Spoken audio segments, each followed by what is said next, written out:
Chapter 5. When I came home to West Egg that night, I was afraid for a moment that my house was on fire. 2 o'clock and the whole corner of the peninsula was blazing with light, which fell unreal on the shrubbery and made thin elongating glints along the roadside wires. Turning a corner, I saw that it was Gadsby's house, lit from tower to cellar. At first I thought it was another party, a wild rout that had resolved itself into a hide-and-go-seek or sardines in the box, with all the house thrown open to the game. But there wasn't a sound, only wind in the trees, which blew the wires and made the lights go off and on again, and the house had winked into the darkness. As my taxi groaned away, I saw Gadsby walking toward me across his lawn. "Your place looks like the World's Fair," I said. "Does it?" He turned his eyes toward it absently. "I have been glancing into some of the rooms. Let's go to Coney Island, old sport. It's my car." "It's too late." "Well, I suppose we can take the plunge in the swimming pool. I haven't made use of it all summer." "I've got to go to bed." "All right." He waited, looking at me with suppressed eagerness. "I talked with Miss Baker," I said after a moment. "I'm going to call up Daisy tomorrow and invite her over to tea." "Oh, that's all right," he said carelessly. "I don't want to put you to any trouble." "What day would suit you?" "What day would suit you?" He corrected me quickly. "I don't want to put you to any trouble, you see." "How about the day after tomorrow?" He considered for a minute. Then with reluctance, "I want to get the grass cut," he said. We both looked at the grass. There was a sharp line where my ragged lawn ended and the darker, well-kept expanse of his began. I suspected he meant my grass. "There's another little thing," he said uncertainly, and hesitated. "Would you rather put it off for a few days?" I asked. "Oh, it isn't about that. At least," he fumbled with a series of beginnings. Why, look here, old sport. You don't make much money, do you?" "Not very much." This seemed to reassure him, and he continued with more confidence. "I thought you didn't, if you'll pardon me. You see, I carry on a little business on the side, a sort of sideline, you understand, and I thought that if you don't make very much, you're selling bonds, aren't you, old sport?" "Trying to." "Well, this would interest you. It wouldn't take up much of your time, and you might pick up a nice bit of money. It happens to be a rather confidential sort of thing." I realize now that under different circumstances that conversation might have been one of the crises of my life, but because the offer was obviously and tactlessly for a service to be rendered, I had no choice except to cut him off there. "I've got my hands full," I said. "I'm much obliged, but I couldn't take on any more work." "You wouldn't have to do any business with Wolfsheim." Evidently he thought that I was shying away from the connection mentioned at lunch, but I assured him that he was wrong. He waited for a moment longer, hoping I'd begin.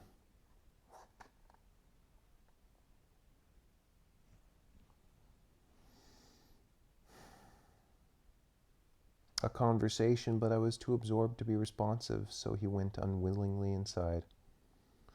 The evening had made me lightheaded and happy. I think I walked into a deep sleep as I entered my front door. So I don't know whether or not Gadsby went to Coney Island, or for how many hours he glanced into rooms while his house blazed gaudily on. I called up Daisy from the office next morning and invited her to come to tea. "Don't bring Tom," I warned her. "What?" "Don't bring Tom." "Who is Tom?" she asked innocently. The day agreed upon was pouring rain. At 11 o'clock, a man in a raincoat dragging a lawnmower tapped at my front door and said that Mr. Gadsby had sent him over to cut my grass. This reminded me that I had forgotten to tell my Finn to come back, so I drove my West Egg village to search for her among soggy, whitewashed alleys and to buy some cups and lemons and flowers. The flowers were unnecessary, for at 2 o'clock a greenhouse arrived from Gadsby's with innumerable receptacles to contain it. An hour later, the front door opened nervously, and Gadsby, in a white flannel suit, silver shirt, and gold-colored tie, hurried in. He was pale, and there were dark signs of sleeplessness beneath his eyes. "Is everything all right?" he asked immediately. "The grass looks fine, if that's what you mean." "What grass?" he inquired blankly. "Oh, the grass in the yard." He looked out the window, but judging from his expression, I didn't believe he saw a thing.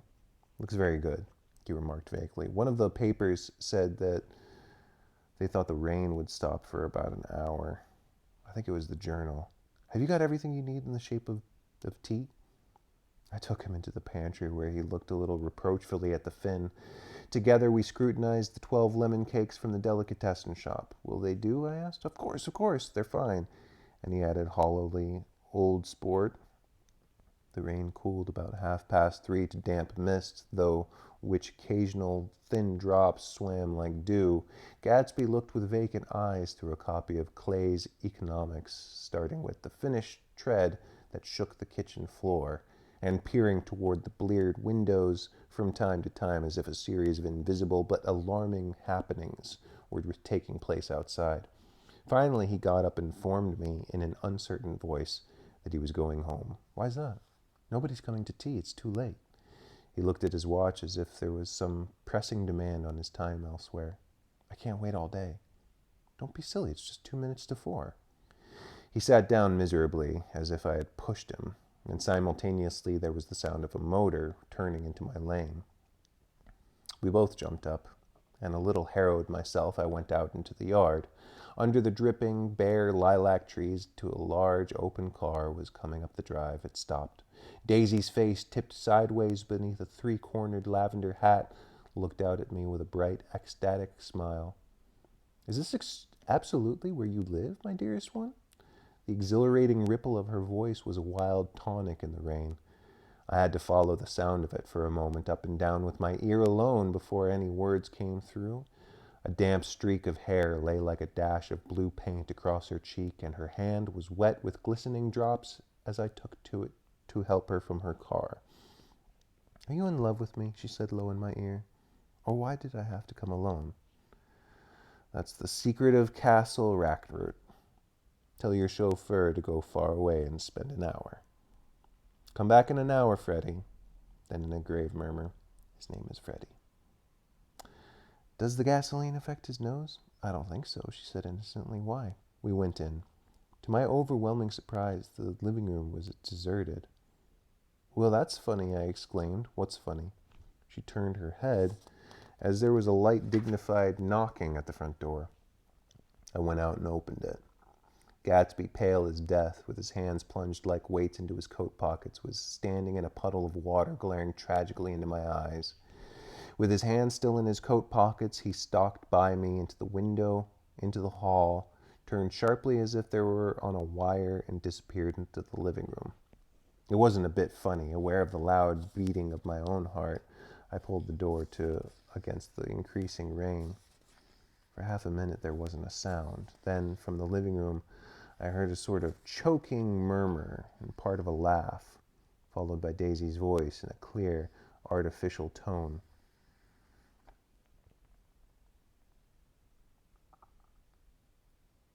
I certainly am awfully glad to see you again. A pause. It endured horribly. I had nothing to do in the hall, so I went into the room. Gatsby, his hands still in his pockets, was reclining against the mantelpiece in a strained counterfeit of perfect ease, even of boredom. His head leaned back so far that it rested against the face of a defunct mantelpiece clock, and from this position his distraught eyes stared down at Daisy, who was sitting, frightened but graceful, on the edge of the stiff chair. We've met before, muttered Gatsby. His eyes glanced momentarily at me, and his lips parted with an abortive attempt at a laugh. Luckily, the clock took this moment to tilt dangerously at the pressure of his hand, whereupon he turned and caught it with trembling fingers and set it back in place. Then he sat down rigidly, his elbow on the arm of the sofa and his chin in his hand. I'm sorry about the clock, he said. My own face was now assumed a deep tropical burn. I couldn't muster up a single commonplace out of the 1,000 in my head. It's an old clock, I told them idiotically. I think we all believed for a moment that it had smashed in pieces to the floor. We haven't met for many years, said Daisy. Her voice was matter-of-fact as it could never be. 5 years, next November. The automatic quality of Gatsby's answer set us all back at least another minute. I had them both on their feet with the desperate suggestion that they help me make tea in the kitchen when the demonic Finn brought it in on a tray. Amid the welcome confusion of cups and cakes and certain physical decency established itself, Gatsby got himself into a shadow, and while Daisy and I talked, looked conscientiously from one another to the other of us with tense, unhappy eyes. However, as calmness wasn't an end in itself, I made an excuse at the first possible moment and got to my feet. "Where are you going?" demanded Gatsby in immediate alarm. "I'll be back. I've got to speak to you about something before you go." He followed me wildly into the kitchen, closed the door, and whispered, "Oh, God," in a miserable way. "What's the matter?" "This is a terrible mistake," he said, shaking his head from side to side. "A terrible, terrible mistake." "You're just embarrassed, that's all." And luckily, I added, "Daisy's embarrassed too." "She's embarrassed?" he repeated incredulously. "Just as much as you are." "Don't talk so loud." "You're acting like a little boy," I broke out impatiently. "Not only that, but you're rude. Daisy's sitting in there all alone." He raised his hand to stop my words, looked at me with unforgivable reproach, and opening the door cautiously, went back into the other room. I walked out the back way, just as Gatsby had when he had made his first nervous circuit of the house half an hour before, and ran for a huge black knotted tree whose massed leaves made a fabric against the rain. Once more it was pouring, and my irregular lawn, well shaved by Gatsby's gardener, abounded in small muddy swamps and prehistoric marshes. There was nothing to look at from under the tree except Gatsby's enormous house, so I stared at it, like Kant at his church steeple, for half an hour. A brewer had built it yearly in the period craze a decade before, and there was a story that he agreed to pay 5 years' taxes on all the neighboring cottages if the owners would have their roofs thatched with straw. Perhaps their refusal took to heart out of his plan to found a family. He went into an immediate decline. His children sold his house with the black wreath still on the door. Americans, while occasionally willing to be serfs, have always been obstinate about being peasantry. After half an hour, the sun shone again, and the grocer's automobile rounded Gatsby's drive with the raw material for his servant's dinner. I felt sure he wouldn't eat a spoonful. A maid began opening the upper windows of his house, appeared momentarily in each, and leaning from the large central bay, spat meditatively into the garden. It was time I went back. While the rain continued, it had seemed like the murmur of their voices, rising and swelling a little now and then with gusts of motion. But in the new silence, I felt that silence had fallen within the house too. I went in, after making every possible noise in the kitchen, short of pushing over the stove, but I don't believe they heard a sound. They were sitting at either end of the couch, looking at each other as if some question had been asked, or was in the air, or every vestige of embarrassment was gone.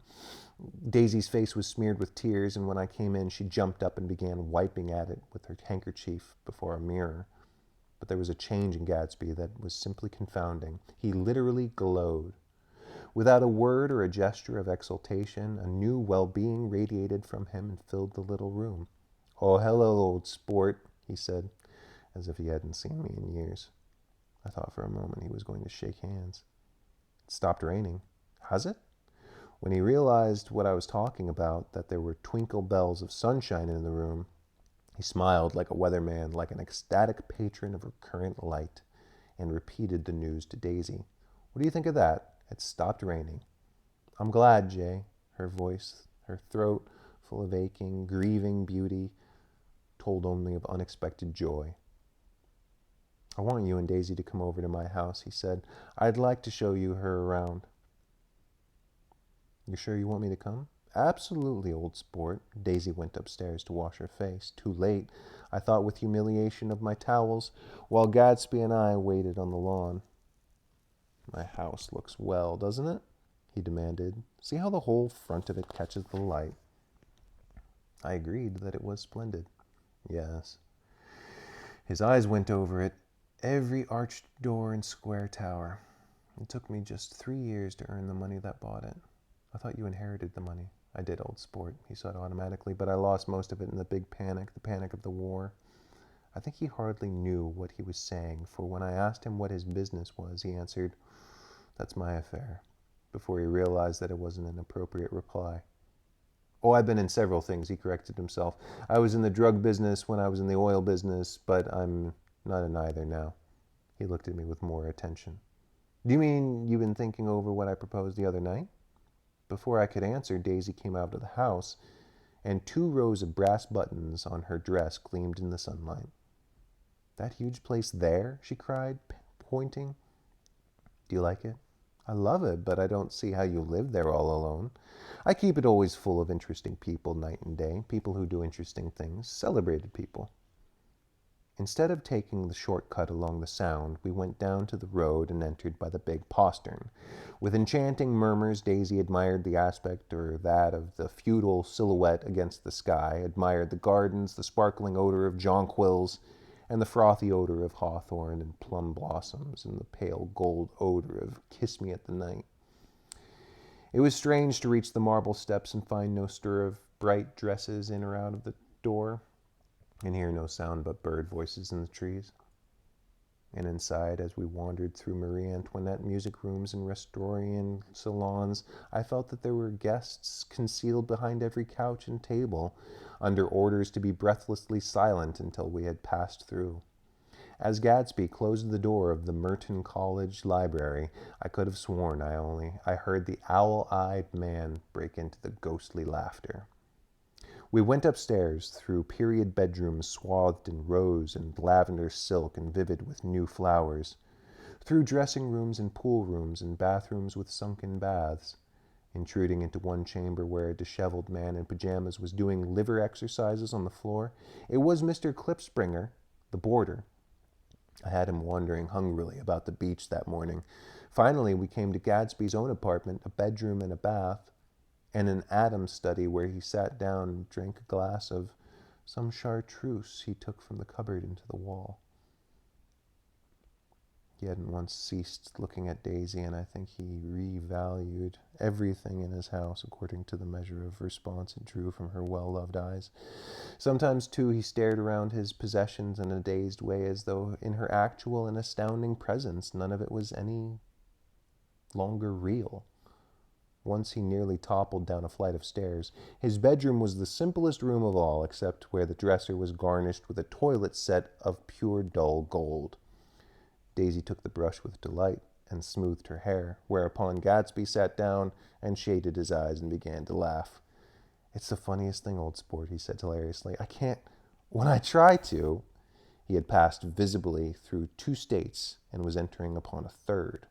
After his embarrassment and his unreasoning joy, he was consumed with wonder at her presence. He had been full of the idea so long, dreamed it right through to the end, waited with his teeth set, so to speak, at an inconceivable pitch of intensity.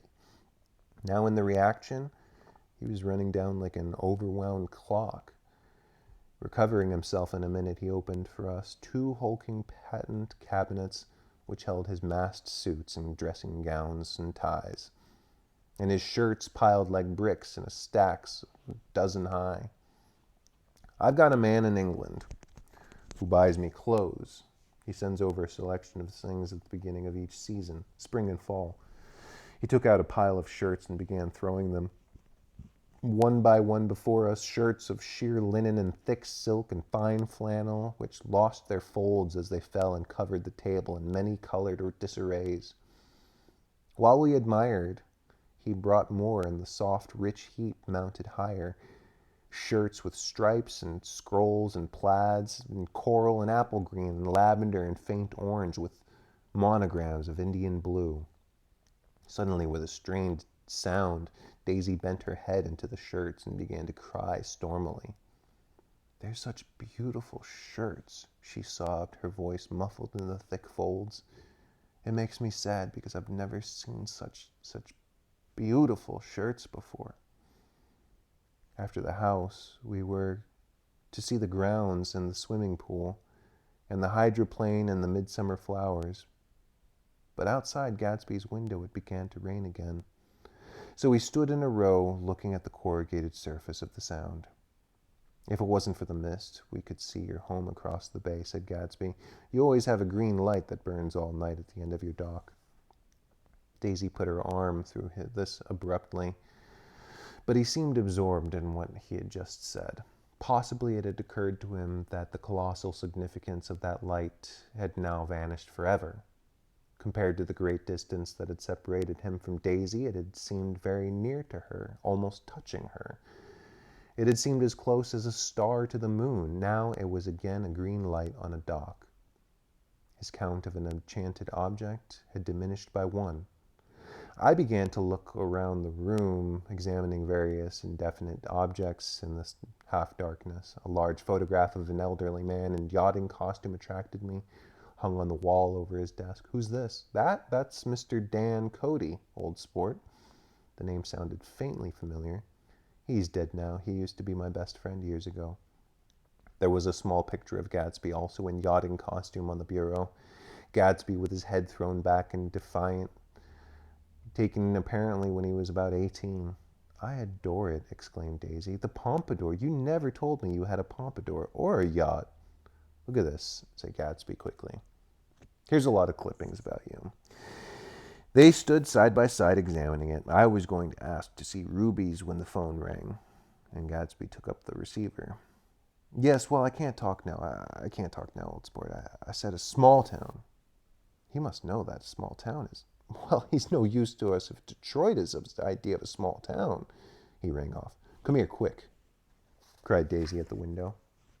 The rain was still falling, but the darkness had parted in the west, and there was a pink and golden billow of foamy clouds above the sea. Look at that, she whispered, and then after a moment, I'd like to just get one of those pink clouds and put you in it and push you around.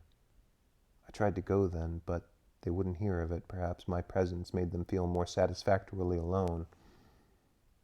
I know what we'll do, said Gatsby. We'll have Klipspringer play the piano. He went out of the room calling, Ewing, and returned in a few minutes, accompanied by an embarrassed, slightly worn young man with shell-rimmed glasses and scanty blonde hair. He was now decently clothed in a sports shirt, open at the neck, sneakers, and duck trousers of a nebulous hue. Did we interrupt your exercise? Inquired Daisy. I was asleep, cried Mr. Klipspringer in a spasm of embarrassment. That is, I'd been asleep. Then I got up. Klipspringer plays the piano, said Gatsby, cutting him off. Don't you Ewing, old sport? I don't play well. I hardly play at all. I'm all out of practice. We'll go downstairs, interrupted Gatsby. He flipped a switch. The gray windows disappeared as the house glowed full of light. In the music room, Gatsby turned on a solitary lamp beside the piano. He lit Daisy's cigarette from a trembling match and sat down with her on a couch far across the room, where there was no light save what the gleaming door bounced in from the hall. When Klipspringer had played The Love Nest, he turned around on the bench and searched unhappily for Gatsby in the room. I'm all out of practice. You see, I told you I couldn't play. I'm all out of practice. Don't talk so much, old sport, commanded Gatsby. Play. In the morning, in the evening, ain't we got fun? Outside the wind was loud, and there was a faint flow of thunder along the sound. All the lights were going on in the West Egg now. The electric trains men carrying were plunging home through the rain from New York. It was the hour of a profound human change. An excitement was generating in the air. One thing's sure and nothing's surer. The rich get richer and the poor get children. In the meantime, in between time. As I went on over to say goodbye, I saw the expression of bewilderment had come back into Gatsby's face, as though a faint doubt had occurred to him as to the quality of his present happiness. Almost 5 years. There must have been moments, even that afternoon, when Daisy tumbled short of his dreams, not through her own fault, but because of the colossal vitality of his illusion. It had gone beyond her, beyond everything. He had thrown himself into it with a creative passion, adding to it all the time, decking it out with every bright feather that drifted his way. No amount of fire or freshness can challenge what a man will store in his ghostly heart. As I watched him, he adjusted himself a little, visibly. His hand took hold of hers, and as she said something low in his ear, he turned toward her with a rush of emotion. I think that voice held him most with its fluctuating feverish warmth, because it couldn't be overdreamed. That voice was a deathless song. They'd forgotten me, but Daisy glanced up and held out her hand. Gatsby didn't know me now at all. I looked once more at them, and they looked back at me, remotely possessed by intense life. Then I went out of the room and down the marble steps into the rain, leaving them there together.